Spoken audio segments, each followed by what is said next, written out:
Now, I would like to sympathize with Bill Cosby.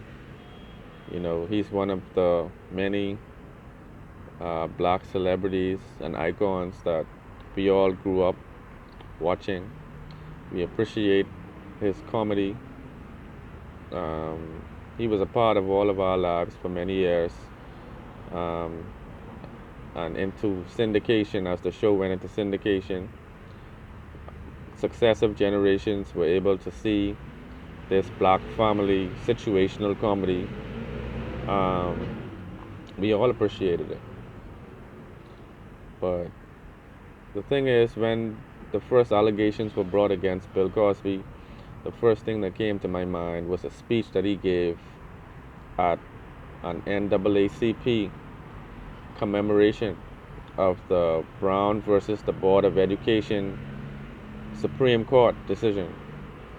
As they were commemorating the Brown versus the Supreme Court decision, Bill Cosby made some inflammatory remarks that did not go unnoticed by the millions of black people worldwide, as he maligned and criticized and basically disrespected black families in America under the guise of giving constructive criticism. In the speech, Bill Cosby basically decried many of the social ills that the black community in America is plagued with. But he did so in a way which was almost dehumanizing.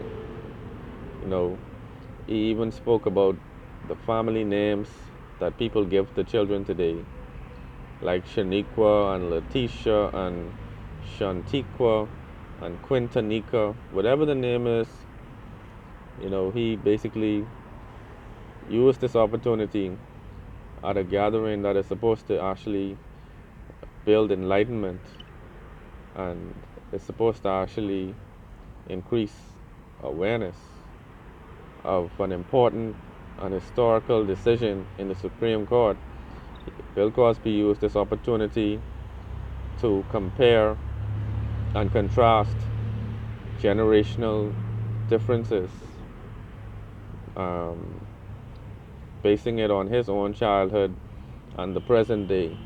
And he was basically speaking about, um, from his personal standpoint, that the reason why he does not engage in criminality and lawlessness is because he did not want to embarrass his family. It was something instinctive. It was something that all people from his generation knew. And, you know, apparently drugging people with quaaludes was not the subject at the dinner table during his childhood. Apparently, taking advantage of women was not something that was very much frowned upon during his childhood, because this was conveniently left out of his speech. He didn't speak about pedophiles, he didn't speak about um, people who sexually abuse um, minors or adults. Quite conveniently, he left this out of his discourse. But, you know, karma has a way of making people revisit the statements that they make.